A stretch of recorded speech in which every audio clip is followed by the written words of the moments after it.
Hello students, welcome to our channel curiosity education. अब हम आगे बढ़ रहे हैं क्लासिफिकेशंस के साथ। क्लासिफिकेशन में आज हम क्या देख रहे हैं, number of halogen atom attached होते हैं। Classification on the basis of number of halogen atom attached.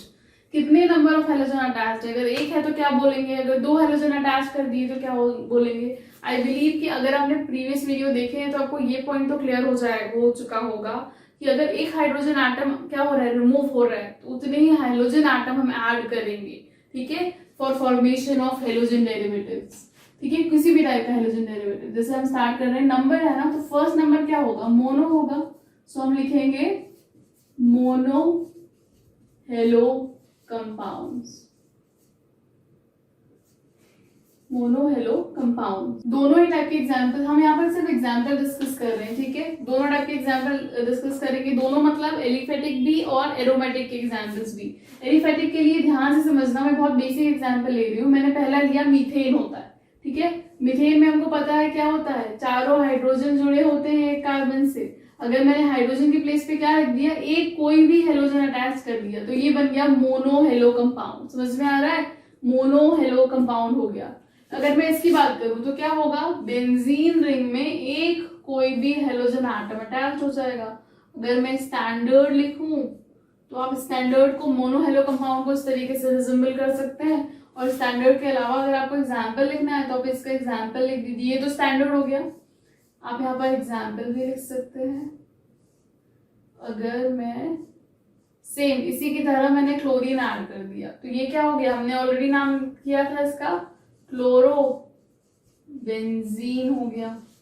इसका नाम क्या हो गया, क्लोरो, एक कार्बन है तो मीथेन, क्लोरो मीथेन, ठीक है। या फिर हम क्या बोल सकते हैं इसे, methyl chloride, what, methyl chloride. तो ये क्या हो गया, एक एग्जांपल मोनो हेलो कंपाउंड का। मोनो मतलब वन होता है जब हमने एक हेलोजन एटम अटैच किया, एलिफेटिक में या एरोमेटिक में किसी में भी, तो वो मोनो हेलो कंपाउंड हो गया। इजी। सेकंड क्लासिफिकेशन समझ में आ जाएगा इसका, second type that is die hello compound, die hello compounds. Die hello compound मतलब अब दो हेलोजन अटैच होंगे, मैं इसी का ऐड ले लूं। एलिफेटिक में मैं यही एग्जांपल लूंगी, एरोमेटिक में हम चेंज करते जाएंगे। ध्यान से देखिए, अगर डाई बोला है, डाई हेलो मतलब टू हेलोजन एटम अटैच करना है आपको कार्बन पे। यहाँ पर से दो हटाना है, एक तो हटाया था, मैं एक और हटा रही हूँ, तो एक हाइड्रोजन दो हट गए हैं, एक पे क्लोरीन, इस पे भी क्लोरीन हो जाएगा, तो ये क्या हो जाएगा, डाई हेलो कंपाउंड, है ना। ये एलिफेटिक का एग्जाम्पल हो गया। दूसरा, एरोमेटिक में भी क्या होगा, अगर मैं स्टैंडर्ड आपको बनाऊं तो क्या हो जाएगा, सेम बेंजीन रिंग में अब आप दो जगह पर क्या जोड़ दीजिए, एक्स, दैट इज हेलोजन। इसका एग्जाम्पल भी लिख सकते हैं, एक्स के प्लेस पे मैंने क्लोरीन लिख दिया, ब्रोमीन लिख दिया, आयोडीन लिख दिया, कुछ भी लिख दिया, तो मैंने यहाँ पे क्लोरीन लिखा, क्लोरीन, और यहाँ पर भी क्लोरीन, तो ये डाई हेलो कंपाउंड हो गए। नेमिंग्स भी बहुत इजी है, इसका क्या हो जाएगा, डाई क्लोरो मीथेन हो जाएगा। ये हमको पता है मोनो हेलो कंपाउंड है, डाई हेलो कंपाउंड है, तो स्टैंडर्ड क्या हो जाएगा, डाई हेलो और बेंजीन। इसकी नेमिंग करनी है तो आप इस बेसिस पे कर दीजिए। जो भी हेलोजन है उसको डाई फॉर्म में लिख दीजिए, टू लगा दीजिए आगे, और बेंजीन, ये हमने क्लोरो लिखा था क्योंकि सिंपल था, आप इसका लिख देंगे डाई क्लोरो बेंजीन हो जाएगा। क्लियर है, तो ये दो क्लासिफिकेशन हो गए। मोनो हेलो कंपाउंड मतलब एक हेलोजन अटैच्ड है, डाई हेलो कंपाउंड मतलब टू हेलोजन अटैच्ड है। अब इसके आगे की क्लासिफिकेशन देख लेते हैं हम। Next is try hello compound. Try मतलब तीन हेलोजन एटम अटैच करना है हमको, एलिफेटिक और एरोमेटिक दोनों केस में। इसमें क्या हो जाएगा, हमने क्या लिया था, CH का एग्जांपल लिया था एक कार्बन का। अब तीन जगह करना है, तो यहाँ पे भी क्लोरीन, यहाँ पे भी क्लोरीन, और यहाँ पर भी क्लोरीन। समझ में आ रहा है, इसका नाम क्या हो जाएगा, हमने पहले लिखा था क्या, डाइक्लोरोमीथेन, तो ये क्या हो जाएगा, ट्राई क्लोरो मीथेन, क्योंकि एक ही कार्बन है। समझ में आ रहा है ना। अगर हम किसकी बात करें, एरोमेटिक की बात करें, तो सेम स्टैंडर्ड के लिए आप क्या लिख देंगे, बेंजीन रिंग के साथ। अब आपको 3x कंबाइन करना है, 1 2 और 3, ठीक है। तो ये क्या हो गया, ट्राई हेलो बेंजीन। समझ में आ रहा है, आप इसको कुछ भी क्लोरीन के साथ रिप्लेस करके उसका नेम दे सकते हैं, ठीक है। अब जो हम देखेंगे टेट्रा हेलो, वो हमको एरोमेटिक के केस में नहीं मिलेंगे, ठीक है, एक साथ ऐसा नहीं होता है जनरली। तो ये इसका एग्जाम्पल हो गया।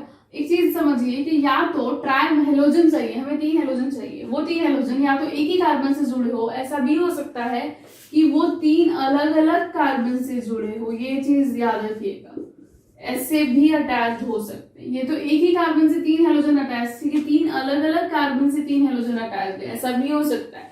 डाई हेलो के केस में भी हो सकता है। हमने अभी जब डाई हेलो पढ़ा था तो हमने क्या पढ़ा था, हमने 2 हाइड्रोजन रखे और 2 क्लोरीन को ऐड कर दिया था, तो ये तो एक ही क्लोरीन से एक ही कार्बन से 2 क्लोरीन अटैच थे। बट हम इसका उल्टा भी कर सकते हैं। हमने क्या किया, अगर हम 2 कार्बन ले लें अलग अलग और उनसे भी अटैच कर सकते हैं, उस बेसिस पे अब इसकी बैलेंसिंग हम कर देंगे तो ये 2 हो गई, तो ये 2 हो जाएगा, ये भी 2 है तो ये 2 हो जाएगा।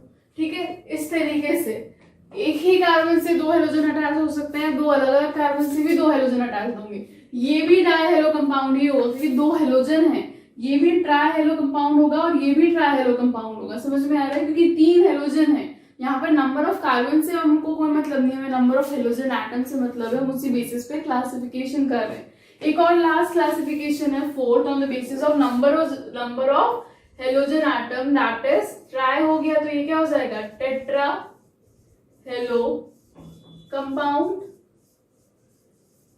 ठीक है, ये सिर्फ हम एलिफेटिक के केस में देखेंगे, एरोमेटिक के केस में ये नहीं होता है। तो ये क्या हो जाएगा, अगेन अब क्या हुआ, एक हाइड्रोजन यहां से रिमूव होते चला गया मीथेन से, अब हर जगह क्या हो गया, सिर्फ क्लोरीन आ गया। मैंने एक ही एग्जाम्पल लिया था, दूसरे एग्जाम्पल के साथ इस तरीके से मोनो से टेट्रा तक क्या एलिफेटिक कंपाउंड्स को फॉर्म करके प्रैक्टिस भी कर सकते हैं। तो ये क्या हो जाएगा, इसका नाम होता है carbon tetra chloride, common name, बहुत नाम का एग्जांपल है ये CCl4। ये टेट्रा हेलो कंपाउंड है, 4 हेलोजन है इसलिए 4, टेट्रा मतलब 4 होता है ना। तो इस तरीके से हमने क्लासिफिकेशन देख लिया on the basis of number of halogen atom attached to particular carbon, और बोल सकते हैं टू एलिफेटिक चेन और एरोमेटिक रिंग। तो नेक्स्ट क्लासिफिकेशन है that is on the basis of types of halogen atom. Types of halogen atom के basis पे हम उन हेलोजन एटम्स को क्या प्रीफिक्सेस लगा सकते हैं, फ्लोरो, ब्रोमो, क्लोरो, आइडो। ठीक है, ये इतने टाइप के क्या हो सकते हैं, हेलोजन एटम्स होते हैं on the basis of the types. अलग अलग हमको पता है, फ्लोरीन, ब्रोमीन, आयोडीन। अगर फ्लोरीन है तो फ्लोरो बोलेंगे, क्लोरीन है तो ब्रोमीन है तो ब्रोमो बोलेंगे, क्लोरीन है तो क्लोरो बोलेंगे, और आयोडीन है तो आइडो बोलेंगे। ठीक है, इस तरीके से हम कर सकते हैं। पहले मैं एरोमेटिक के एग्जाम्पल्स लिख देती हूँ आपको। मैंने एक एरोमेटिक रिंग के साथ अटैच कर दिया फ्लोरीन, तो मैं क्या बोल दूंगी इसे, फ्लोरो बेंजीन। बहुत बेसिक है सारी चीजें। अगर मैंने एक बेंजीन रिंग के साथ अटैच कर दिया ब्रोमीन, तो मैं उसे क्या बोल दूंगी, ब्रोमो बेंजीन। अगर हमने एक एरोमेटिक रिंग के साथ अटैच कर दिया क्लोरीन, तो उसे क्या बोल देंगे, क्लोरो बेंजीन।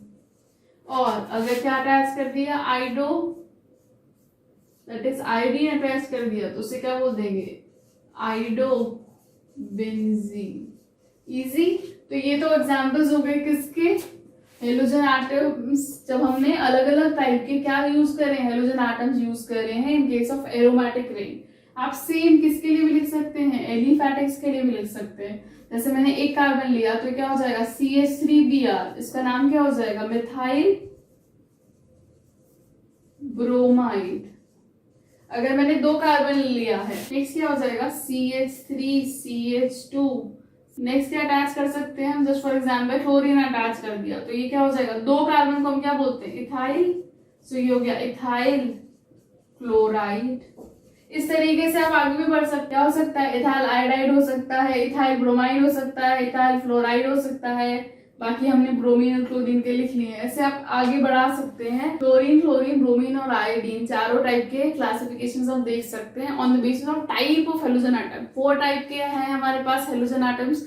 मैंने ऑलरेडी आपको बताया था, last halogen atom that is astatine हम यूज नहीं करते हैं, that is a radioactive element. तो हमारे पास ये 4 ही बचे। तो ये हो गया classification on the basis of types of halogen atom. The next classification is on the basis of nature of carbon atom, किस टाइप के कार्बन एटम अटैच्ड हैं टू द हेलोजन एटम। देखिए ध्यान से, पहला है यहाँ पर प्राइमरी हेलोएल्केन। प्राइमरी हेलोएल्केन में क्या हो गया, प्राइमरी को हम ये भी याद रखिए कि 1 डिग्री भी बोलते हैं, 1 डिग्री, ठीक है। प्राइमरी मतलब 1 होता है ना, दैट इज वाई। ध्यान से देखिए, ऐसा हेलोजन, मैंने एक हेलोजन लिया है क्या, ब्रोमीन, उससे जो कार्बन अटैच्ड है उससे या तो एक एल्काइल ग्रुप अटैच्ड हो या तो एक भी एल्काइल ग्रुप अटैच ना हो। ध्यान से समझिए, मैंने आपके सामने बनाकर भी बताया है। कार्बन की वैलेंसी 4 होती है, एक जगह क्या जुड़ा है, हेलोजन जुड़ा है, 2 हाइड्रोजन जुड़े हो, एक जगह ये जो जुड़ा हुआ है इसको हम क्या बोलते हैं, एल्काइल। आई होप आप लोगों को पता है कि एल्काइल कैसे बनते हैं, आपने बहुत पहले अपनी छोटी क्लासेस में पढ़ा होगा। क्या होता है जनरली, जब एल्केन जो होता है, एल्केन क्या होता है, CH4 एक बेसिक एग्जाम्पल, उसमें से जब हम एक हाइड्रोजन हटा देते हैं तो ये जो बचा CH3 उसको हम एल्काइल बोलते हैं। समझ में आ रहा है ना, इसीलिए हमने मिथाइल, ब्रोमाइल, इथाइल सब बना लिया, ठीक है। तो इसको एल्काइल बोलते हैं। ऐसा कार्बन जिसके साथ क्या जुड़ा हो, एक साइड क्या जुड़ा हो, हेलोजन जुड़ा हो, और उसके साइड एक साथ या तो एक एल्काइल ग्रुप हो या एक भी एल्काइल ग्रुप ना हो, तो उस केस में उसको हम 1 डिग्री बोलते हैं। मिनिमम एक या एक भी नहीं, तो 1 डिग्री या प्राइमरी हेलोएल्केन बोलेंगे। क्या जुड़ा होना चाहिए, only and only alkyl group. Clear है, ये आपको बहुत इंपॉर्टेंट है। ये अब आपको क्लासिफिकेशन में जो आपको काम आएगा, है ना, देखकर आपको बताना होगा कौन सा 1 डिग्री है, 2 डिग्री या 3 डिग्री है, ठीक है। नेक्स्ट क्या होगा, सेकेंडरी हेलोएल्केन। सेकेंडरी हेलोएल्केन, इसमें क्या होगा, नाम से समझ में आ रहा है, वो 2 हाइड्रोजन नहीं होंगे, 2 हेलोजन नहीं चाहिए आपको, यहाँ पर याद रखिए क्या नहीं चाहिए, 2 हेलोजन नहीं, हेलोजन तो एक ही है, दूसरा कोई भी हेलोजन हो सकता है, क्लोरीन भी ऐड कर सकते हैं आप। पर इसके साथ क्या होगा, सेकेंडरी मतलब क्या होता है, 2 डिग्री, ठीक है। 2 डिग्री मतलब यहाँ पर आपके पास वो कार्बन जिससे हेलोजन अटैच्ड है उसके साथ 2 एल्काइल ग्रुप अटैच होना चाहिए। तो यहाँ पर क्या हो गया, एक हाइड्रोजन आ जाएगा, 2 एल्काइल ग्रुप अटैच होना चाहिए, मिनिमम 2 एल्काइल ग्रुप। सेकेंडरी है तो 2, प्राइमरी है तो 1 या फिर 0 भी हो सकता है, उस केस में हम उसको प्राइमरी बोलेंगे, ठीक है। Last classification, third is tertiary. Tertiary haloalkane, इसमें क्या होगा, नाम से समझ में आ रहा है, 3 डिग्री मतलब 3 एल्काइल ग्रुप अटैच्ड होंगे उस कार्बन से जिससे हेलोजन अटैच्ड है, ये याद रखना, उसी कार्बन से होना चाहिए। इससे हेलोजन अटैच्ड है तो इस कार्बन से अब 3 एल्काइल ग्रुप अटैच होना चाहिए। तो ये हमने एल्काइल ग्रुप अटैच कर दिया, ठीक है। इनकी नेमिंग भी कर सकते हैं आप, बहुत इजी है। ये एल्काइल ग्रुप है, तो क्लियर है ना, 1 डिग्री था, तो इसमें क्या हो जाएगा, 2 कार्बन है तो आप लिखेंगे ब्रोमो इथेन, ये हो गया। यहाँ पर क्या हो जाएगा, यहाँ पे 3 कार्बन है, आपको नंबरिंग करनी पड़ेगी, तो ये हो गया 1, 2 और 3, तो आप लिखेंगे 2 ब्रोमो प्रोपेन। यहाँ पर भी आपको नंबरिंग करनी पड़ेगी, 1 से ज्यादा आ गए, यहाँ पे तो 4 है, तो आप कर दीजिए 1, 2 और 3, तो आप लिखेंगे 2 कार्बन से ब्रोमीन भी अटैच है और 2 ही से क्या अटैच है, एक मिथाइल ग्रुप भी अटैच है, तो आप लिखेंगे 2 ब्रोमो 2 मिथाइल। और टोटल कितने नंबरिंग है, 1, 2, 3, 3 कार्बन है, ये तो सब्स्टिट्यूएंट है, तो 2 ब्रोमो 2 मिथाइल प्रोपेन। जिसको ये समझ में नहीं आ रहा है, हम आगे नेमिंग में ये सीखेंगे। तो ये एक और क्लासिफिकेशन हो गया on the basis of nature of carbon atom. So here we in this video, I hope you got the concept whatever we have discussed. If you are getting benefited from our videos, then definitely like, share, subscribe. Also press the bell icon for more notifications from our side. If you have any doubt, you can let us know by your comments. We'll definitely solve your problem. Thanks a lot.